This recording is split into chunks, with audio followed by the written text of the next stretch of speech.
माय माऊली विचार मंथन संस्कृतीचे करू जतन. अलका रत्नामाई त्रिवेणीची नवलाई. उत्सव दर्शन परिवार आयोजित उपक्रम.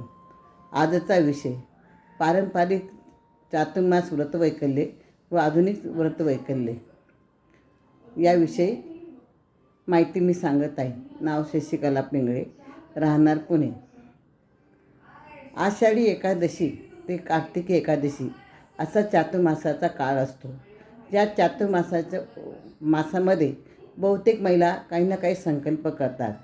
जसे रोज तुळशीला पाणी घालणे, तुळशीपुढे दिवा लावणे, अंगणात रांगोळी काढणे, देवरापुढे लक्ष्मीची पावलं असलेला हळदी कुंकू वाहणे, तसेच एखाद्या सवाष्णीची रोज ओटी भरणे, देवीची ओटी भरणे, एकमेकांना शुक्रवारी मंगळवारी बोलून हळदी कुंकू समारंभ करणे, अशा गोष्टीची ही व्रतवैकल्य बायका आचरण करतात.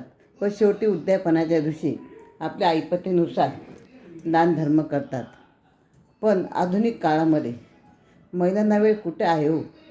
धावपळीचं जीवन, नोकरीचं जीवन, त्यामुळे त्या अशा व्रतवैकल्य करू त्या शकत नाहीत.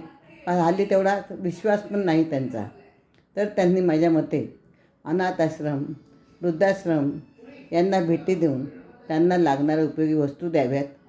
तसेच गोरगरिबांना अन्नदान, वस्त्रदान करावे, प्रत्येकाला मदत करावी, गरजवंताची गरज भागवावी, असा हा आधुनिक व्रतवैकल्याचा दिवस आहे. चातुर्मास हे फार महत्त्वाचे व्रत असते. या 4 मासामध्ये शंकराचे पूजन होतं, माईचे जप होते. दर 4 सोमवार उपवास करून महादेवाच्या पिंडीवर अभिषेक व बेलाचं पान व्हायला जातं. सगळेजण उपवास करतात. ओम नमः शिवाय हा जप कायम चालू असतो. धन्यवाद.